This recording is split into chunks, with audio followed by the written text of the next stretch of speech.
오늘 함께 보실 말씀은 열왕기상 2장 26절에서 35절까지 말씀인데요. 26절에서 31절까지만 읽도록 하겠습니다. 왕이 제사장 아비아달에게 이르되 네 고향 아나돗으로 가라. 너는 마땅히 죽을 자이로되 네가 내 아버지 다윗 앞에서 주 여호와의 궤를 메었고 또 내 아버지가 모든 환난을 받을 때에 너도 환난을 받았은즉 내가 오늘 너를 죽이지 아니하노라 하고 아비아들을 쫓아내어 여호와의 제사장 직분을 파면하니 여호와께서 실로에서 엘리의 집에 대하여 하신 말씀을 응하게 함이더라. 그 소문이 요압에게 들리매 그가 여호와의 장막으로 도망하여 제단불을 잡으니 이는 그가 다윗을 떠나 압살롬을 따르지 아니하였으나 아도니아를 따랐음이더라. 어떤 사람이 솔로몬 왕에게 아르되 요압이 여호와의 장막으로 도망하여 제단 곁에 있나이다. 솔로몬이 요야다의 아들 분하야를 보내매 이르되 너는 가서 그를 치라. 분하야가 여호와의 장막에 이르러 그에게 이르되 왕께서 나오라 하시느니라. 그가 대답하되 아니라 내가 여기서 죽겠노라. 분하야가 돌아가서 왕께 아뢰어 이르되 요압이 이리 내게 대답하더이다.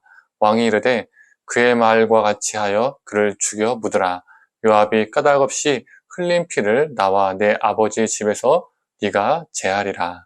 아멘. 아침 묵상을 들으시는 모든 성도님들에게 하나님의 은혜가 있기를 간절히 소망합니다. 오늘 본문은 아도니아 편에 서서 아도니아를 왕으로 옹립하려 했던 아비아달과 요압에 대한 처벌의 이야기를 담고 있습니다. 제사장 이 아비아달은 자신의 고향 아나돗으로 추방을 당합니다. 다행히 죽음은 면하게 된 것이죠. 그런데 이 아비아달과 이 요압에 대한 처벌이 다릅니다. 아비아달은 죽음을 면하게 되고요. 요압은요, 죽음을 면치 못하게 됩니다. 둘 다 이 다윗을 도와서 통일 왕국을 만들었던 다윗 왕조를 세웠던 이 두 사람의 결과가 왜 이렇게 다르게 되었을까요? 학자들은 이 반란 세력 중에서 아비아달이 죽지 않게 된 이유를 그가 제사장이었기 때문이라고 보고 있습니다. 아비아달은 제사장이었기 때문에 군사를 동원하기 힘든 사람이었습니다. 이후로도 군사적 반란을 일으키기 힘든 사람이라고 본 것이죠. 또한 제사장을 처형했을 경우에 제사장 가문과 대립해야 하는 어려움이 따릅니다. 이전에 사울도 높 제사장들을 향해서 학살해서 모든 제사장들이 사울에게 등을 돌렸습니다.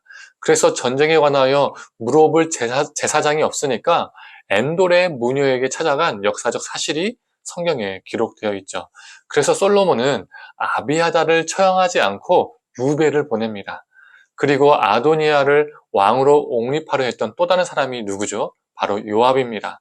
요압의 처벌은 무엇입니까? 바로 죽음이었죠. 오늘 본문을 보면 요압은 살기 위해서 제단불을 잡았습니다. 이전에 아도니아도 제단불을 잡은 적이 있었죠. 그래서 아도니아는 그 순간 죽음을 모면할 수 있었습니다. 요압은 그걸 봤을 겁니다. 나도 제단불을 잡으면 죽지 않을 거야. 이런 생각을 했겠죠. 그러나 현실은 달랐습니다. 요압은 처형당하여 죽었습니다. 둘 다 제단불을 잡은 것은 똑같은데 아도니아는 그때 죽음을 모면했고 왜 요압은 죽음을 당했을까요? 출애굽기 21장 14절을 읽어보겠습니다. 사람이 그의 이웃을 고의로 죽였으면 너는 그를 내 제단에서라도 잡아내려 죽일지니라. 요압은 아도니아와 상황이 달랐습니다. 아도니아는 사람을 죽인 적이 없었습니다. 그러나 요압은 이미 사람을 고의적으로 죽인 적이 몇 번 있었죠. 그는 사적인 복수심과 패권 다툼으로 아브넬과 아마사를 죽였었습니다. 다윗의 명령에 불복종하면서까지도 그들을 죽였었습니다. 요압은 다윗 왕조차 제어하기 힘들 정도로 자신이 지닌 군사력으로 막강한 권력을 휘둘렀던 사람이었습니다. 그러나 무모한 자를 죽인 결과 그의 끝은 죽음이었죠. 오늘 본문의 아비아달의 유배와 요압의 죽음을 통해서 우리는 무엇을 알 수 있을까요?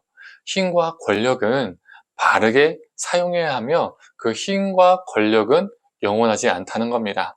아비아달은 자신이 가지고 있는 종교 권력으로 아도니아를 왕으로 세우고자 했습니다. 요압은 자신이 가지고 있는 군사력으로 아도니아를 왕으로 세우고자 했습니다. 아도니아를 왕으로 세우면 자신들의 힘과 권력을 계속 유지하거나 더 크게 만들 수 있었을 것이라고 생각했을 겁니다. 그들은 자신이 가지고 있는 힘과 권력을 헛되이 사용한 것이죠. 또한 그들의 유배와 처형당함을 보고 우리는 또 무엇을 알 수 있을까요? 그들이 가지고 있는 막강한 힘과 권력은 하루아침에 연기처럼 사라졌습니다. 한 사람은 유배로, 한 사람은 죽음으로 사라졌죠. 우리는 이들을 반면교사 삼아야 됩니다. 우리가 가지고 있는 힘, 헛된 곳에 또는 헛된 방법으로 사용하는 것이 아니라 하나님께서 기뻐하시는 곳에 그리고 올바른 방법으로 사용하기를 원합니다. 그리고 우리가 가지고 있는 힘과 권력은 하나님이 가져가시면 하루아침이라도 안개처럼, 연기처럼 사라질 수 있다는 것을 기억하며 겸손히 살아가기를 소망합니다. 오직 하나님의 권능만이 영원하심을 믿고 하나님을 의지하며 우리의 힘을 하나님의 선한 사역에 사용하는 저와 성도님들 되기를 간절히 소망합니다. 함께 기도하겠습니다. 하나님, 이 아비아달과 이 요압의 권력을 보면서 하루아침에 사라지고 또 그들의 권력이 헛된 곳에 쓰여짐을 또 보게 되었습니다. 하나님, 우리에게 주어진 능력이 우리의 것이 아님을 늘 기억하게 하여 주시옵소서. 우리의 능력을 뽐내는 것이 아니라 하나님께서 주신 것임을 기억하며 우리에게 주신 능력을 선한 곳에, 하나님께서 기뻐하시는 곳에 사용하는 자 되게 하여 주시옵소서.